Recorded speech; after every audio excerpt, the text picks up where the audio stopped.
So we actually are alive here, and we are guests of the Pantera.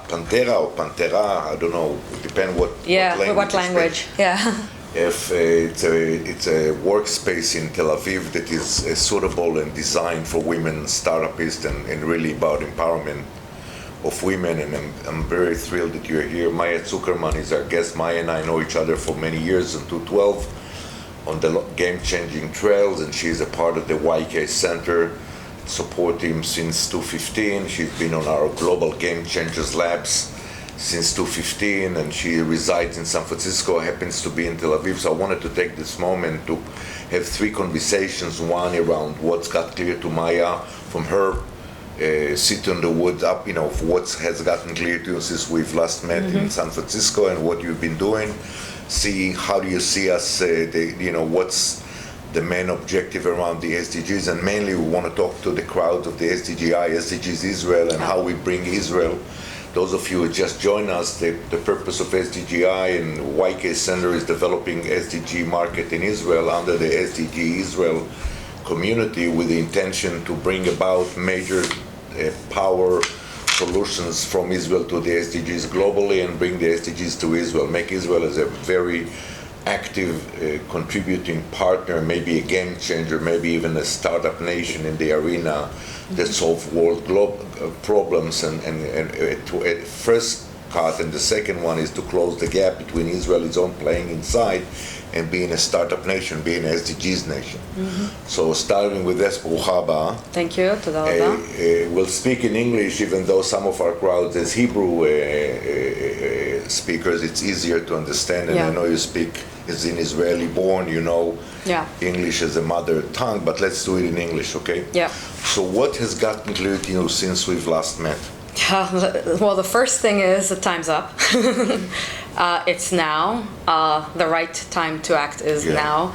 And we have all the solutions, we have all the money in the world, and we have all the smart people on hands, but something's still stopping us, and we kind of have a year to remove that stopgap. But what I'm also seeing, that everybody's focusing on that, and it's showing up in everything from industry. The fact that solar is already hockey sticked, like we're at the top of the hockey stick. Like they're going to be building solar like nonstop in America. Don't listen to the federal government. Europe as well. Costa Rica is miles away from everybody else. It's moving. The next thing is probably all of the decarbonization and all of the other things that are going to come after just renewables. It's the idea of sequestration, and people are actually having and creating all the solutions. But it's still not fast enough. So I believe that in Israel, one of the things about Israel is that once it catches on, that's it. So once big buildings caught on in Israel, if you look around in Tel Aviv, it's crazy, it's nuts. So that's not a positive thing. But once something positive catches on, it will go so fast, it will eclipse everybody else. So once we get the financial idea into people's minds here, and how it's also financial viable, it is not only the right moral thing to act on climate crisis, but it's also financially viable. It's the new market. Renewables and everything else around the Sustainable Development Goals is the right market to work on, because if we don't do it, we're not going to have a market, so might as well invest in a market that actually has scalability, viability, and longevity. So that's what I've been seeing, and I'm hearing it from everywhere, and the conversation is very diverse, very inclusionary, so we have to think about that as well, and it's coming from everywhere. So I can actually give examples about everything, everywhere, from top to bottom, from sides, from every perspective. I see you've been with Al Gore lately. Yeah. Our friend Al Gore. How was that? So I did this. Al Gore has had since he came out with The Inconvenient Truth, the first movie. He started a global movement of climate leaders, and they do 4 trainings, 2 I think in America and 2 globally in the world every year. And I just went to the Atlanta, Georgia one, which is I wrote a lot about it. You can actually see my website. It's really interesting to see why he actually chose the South. And there were 2,000 people from around the world. The training is free. If you don't have a sponsorship from a group, or there are very few people who actually get sponsored from the training, You have to just fly yourself and house yourself or pay for a hotel, but otherwise the training is free. It's amazing. It's 3 days. Al Gore led most of it. I saw Al Gore give a 3-hour, his big presentation on climate, on the climate crisis. We don't call it climate change anymore. It's a climate crisis. It's now. It's not changing. It has changed. And his big focus was also environmental justice, because it's great that we're doing all these great progress in technology, but the people who are suffering the most are usually the marginalized communities. They're usually the people who have the pipelines through their area. They're getting sicker. And when that affects the marginalized community, we're actually not doing innovation. We're actually, again, creating another gap. And we got to talk about those gaps, because when we actually bring those gaps down, we actually create a world that works, and that actually leads to averting a climate crisis, or at least mitigating and moving beyond a climate crisis to going back to reducing carbon in our atmosphere, going down to 350 parts per million. All that good stuff starts affecting everybody.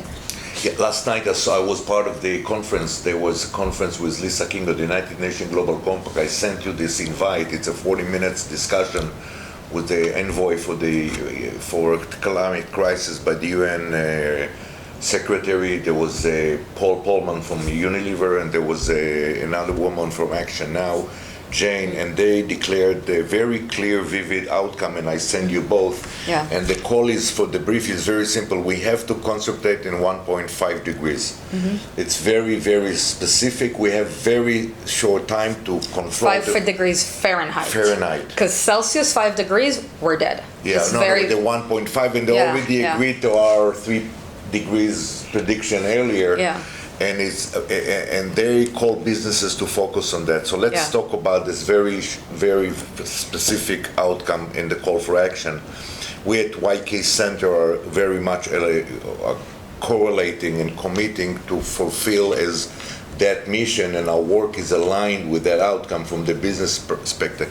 We've been working hardly lately to ignite the conversation in Israel. Israel was lagging behind, and as you know, and you have the pin, the special pin from SDGs Israel. So assuming we have about 400, 500 people from our community growing. We just started it a month ago, and it's growing rapidly. I think the call for action for the Israelis to join, and we're focusing the community, as I've told you, to millennials and down, so 40 and down, and with a very, very specific call for action for the young generation and for the youngsters, because as the world now shows with some of our demonstration around the world, it's the future. They realize the future, the young generation, and they are marching the planet already with the woman from Sweden who I forgot. Greta Thunberg. Greta, we just said, officially we just she's invited 16. her. She's a teenager. We've been writing back and forth, and we are actually aiming to bring her over to Israel for the beginning. We're going to have something in around the 20th, but now I found out that there's elections here in Israel on the 17th of September, which raises the question. And I kind of take it this morning, how much of that breakdown will be now in the election, having just saw the last election, which was one member of the Knesset dealing with it, and the whole issue is not even on the table. Yeah, and this is something I actually want to address. So I live in California and in San Francisco, very progressive.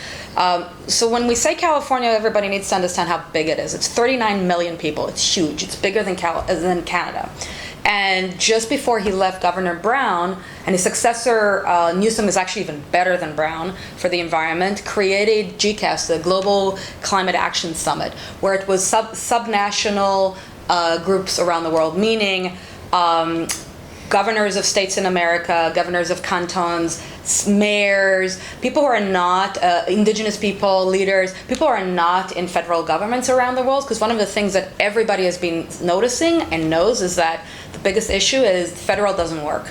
Like on the federal national level, nowhere is it working. I mean, it's good that they're saying and that they're declaring, and UK declared the climate crisis. This is very important. It's not that we have to stop, but the big changes happen in cities. Cities are the leaders of the future. Tel Aviv can take it on and can say, great, Knesset, great. When you wake up, awesome, we're going to be 10 years forward already. We're going to green everything. Everything's going to be electric. Everything's going to be solar, and catch up with it. So if you are part of the SDG Israel community or intending to be part of the community, which means you are committed to communitize and to do something about the Sustainable Development Goals and take part in breaking the silos and working together with all aspects as a unified power, I want to give you a chance to see the world view of how Israel is from the outside by an Israeli. So tell me, how do you see Israel now that we're with us, SDGs Israel, and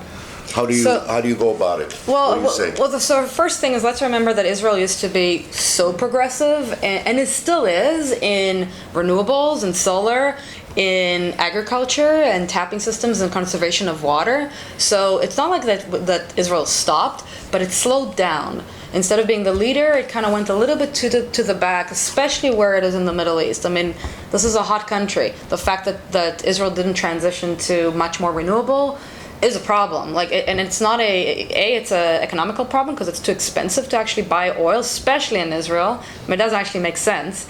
And then the other thing is, it's too hot. If we actually want to survive here in Israel, we gotta have renewables to reduce the pollution in the air, so we can also breathe better, and also plant more trees, create more biodiversity, etc. Which even in Tel Aviv is definitely leading. We're next to Sarona here, and that's I think an absolutely fantastic exercise in urban renewal that is so thoughtful and so deep, yet also brings in the nature and creates a space that actually cools down the whole environment. So there is a lot of progressiveness here.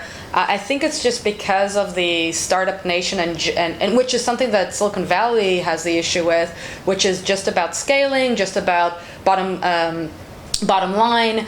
All of that needs to change, and needs to change really fast. And there is a lot of economic viability to all of what we're doing here. If Tel Aviv becomes Solar City in 3 years, that's a lot of money. That's a lot of investment, a lot of money that can come in. We can sell, Tel Aviv can sell electricity to the rest of the country. You don't have to destroy the Negev to put a solar farm there. And then you have a lot of green jobs and a lot of new jobs that you can actually create. It's a whole other industry that we don't even think about. And then we don't have to have the offshore drilling that is just, let me not even start to go there, that is so bad on so many levels. We can even do renewable energy using offshore wind.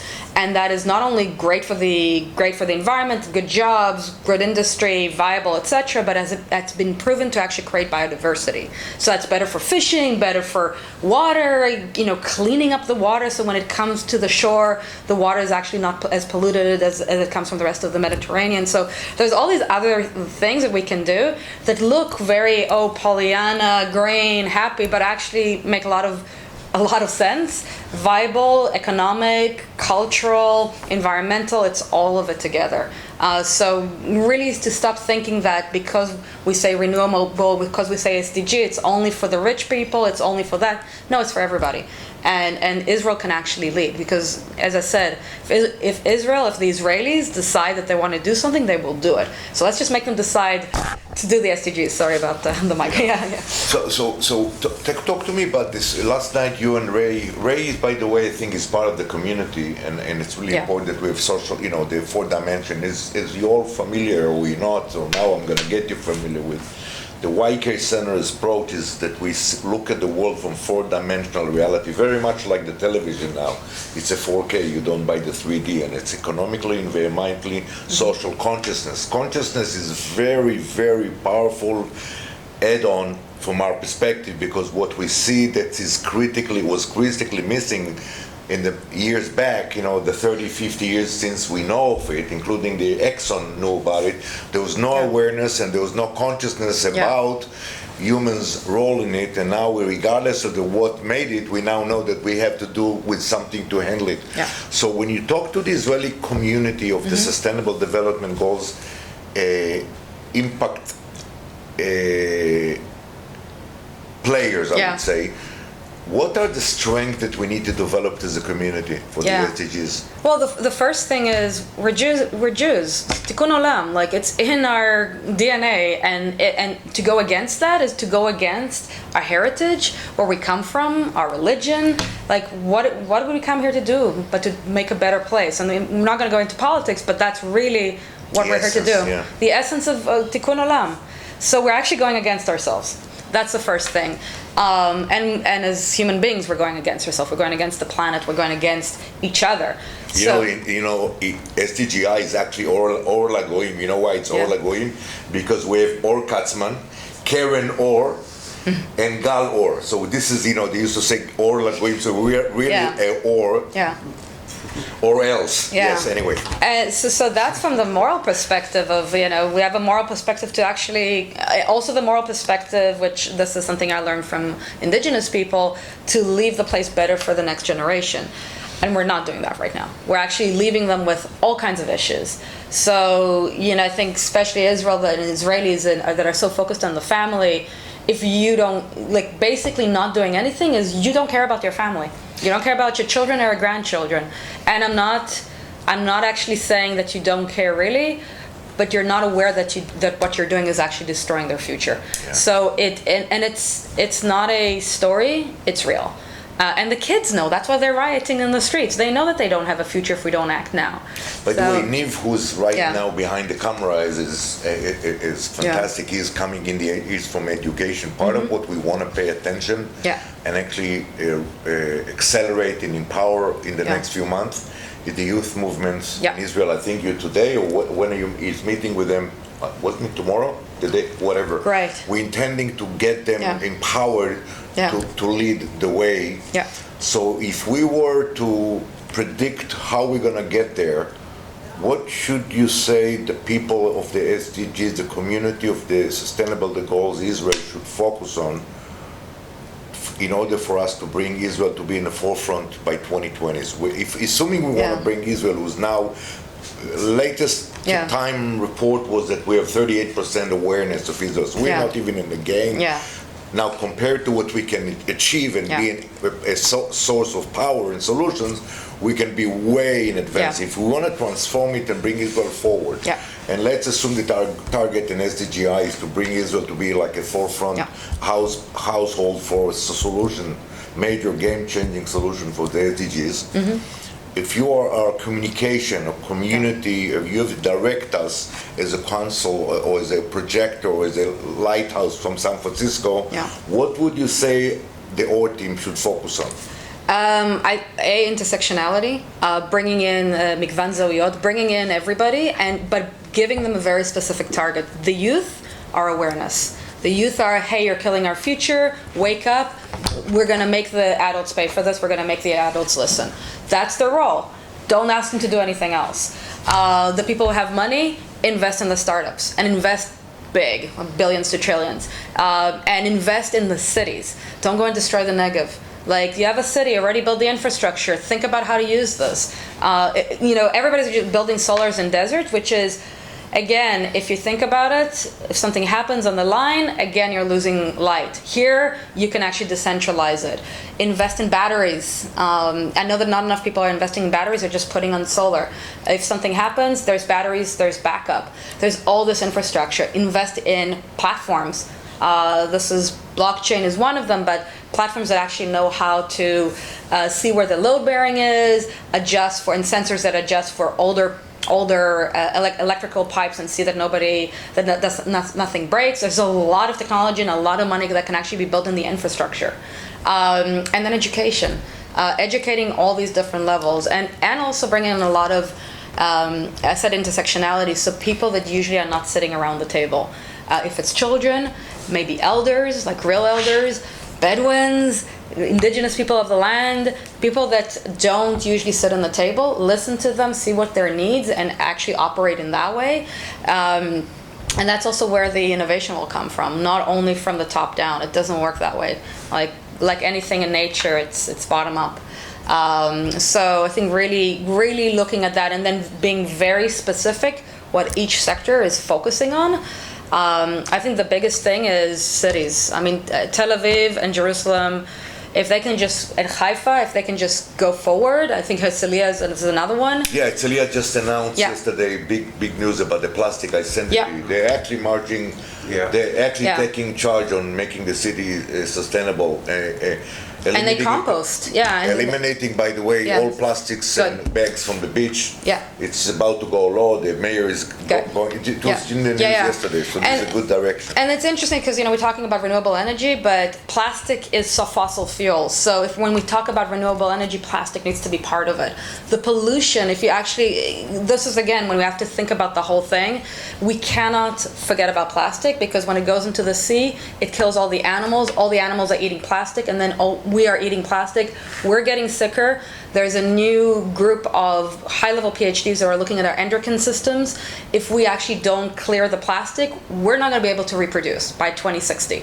So maybe that's a good news. Maybe it's a good news. Maybe we get too many humans. The Microsoft team came to the conclusion that we can't get there to 10 billion. We're gonna. Yeah. I think nature is gonna take care of that. Yeah. But plastic is part of it. Like the fish are eating it, the whales are dying. If you're looking at biodiversity, like you cannot actually talk about all of this SDGs without biodiversity, to the point that forests are the best carbon sequesters, whales are the best sea carbon sequesters. People actually don't know about that. The whales dying is a very problematic thing because they actually balance the pH and they balance the carbon in the oceans because they're so big. So knowing that education, that yes, we're going renewable, we're going to electrify everything and everything is going to be solar and wind, that's great, but people need to move from linear to spherical to understand that we're a system and that every little thing is important. I'm going to tag one of my favorite books called Project Drawdown, the most comprehensive climate solution plan ever created, for sure, because it's the first one. Write this down. ProjectDrawdown.org. So they actually, for 12 years, have actually measured what would be the best solutions on the planet and where do we need to actually attack. Their number one, if you actually look at chronological order, is refrigeration. That's the most polluting, and if we actually tackle that, we're going to decarbonize. But number 5 and number 6, when you put them together, become number 1. And there, usually people are completely shocked when I say this. It's Planned Parenthood and educating girls. So if you educate girls globally, then we're talking about the globe, and if you have Planned Parenthood globally, when people are planning their families, when you're educating girls, there's less people. Sorry, Israel, we don't need so many people. I just drove up this morning in Tel Aviv.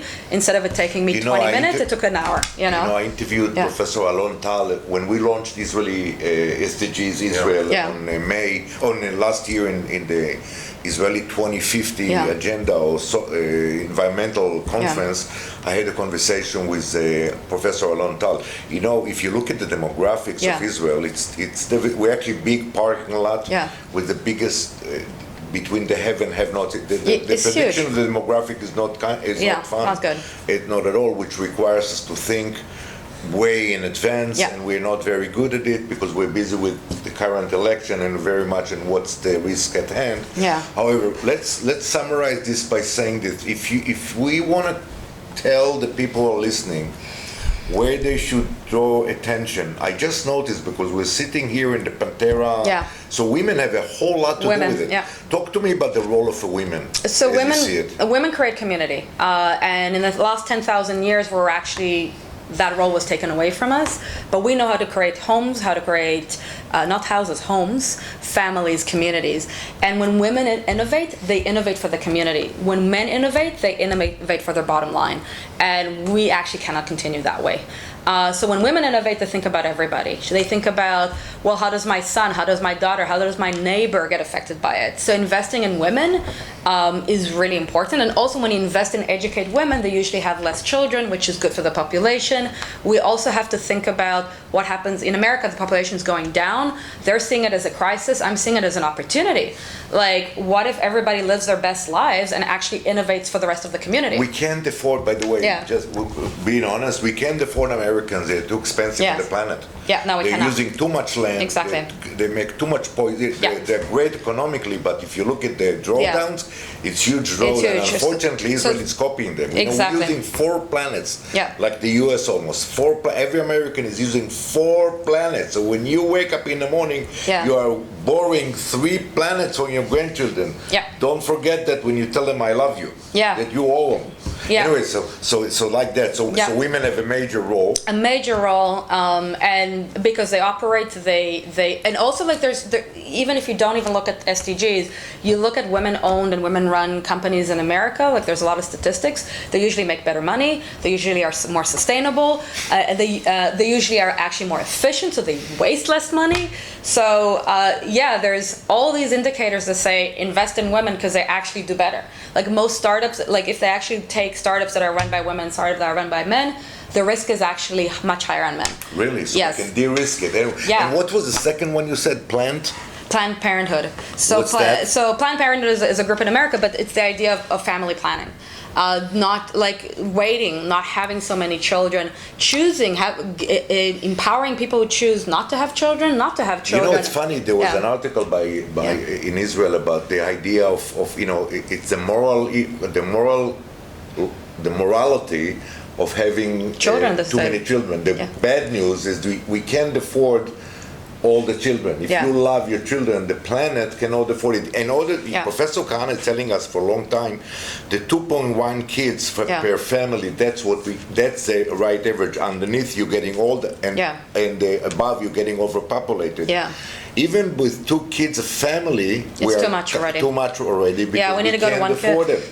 Yeah. We don't have the planetary resources the way we go to have those kids. So when you give, so we need to find a way to balance it. Yeah. And it might, and it's women again. It's actually empowering. So I'm a woman.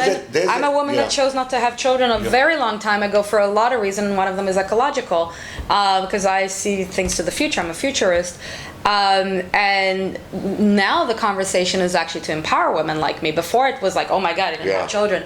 So I think it's also a cultural and narrative thing of being, you've got the right to choose, and that's the empowerment of women as well, and equality and justice, etc. Women having full self-agency on themselves, which is a very big conversation right now, and problematic conversation in America. With the abortion, the whole thing. Yeah, I mean, women need to have full agency. Like when you take somebody's right away to do something with their body, you're taking away their human rights. So women's rights are human rights. If we actually empower all women in the world to have, if they're self-agent on their bodies, we're going to actually have balance of population. And it's the humane way to do it, because when a woman has the right to choose, a woman has a right for self-agency. Usually what happens in a population is abortion goes down to almost nothing. So there is that, where people don't want to do abortion and think it's not moral. That's one issue, but actually it's self-agency, and when women are more empowered, the community is empowered, there's less poverty, there's less pollution, there's more renewable, there's less garbage. I mean, all of those things happen. So again, invest in women. It's not only just renewables, because renewables is very linear. It's like, we cannot use fossil fuels, thus we have to build renewables. But we don't live in a linear world.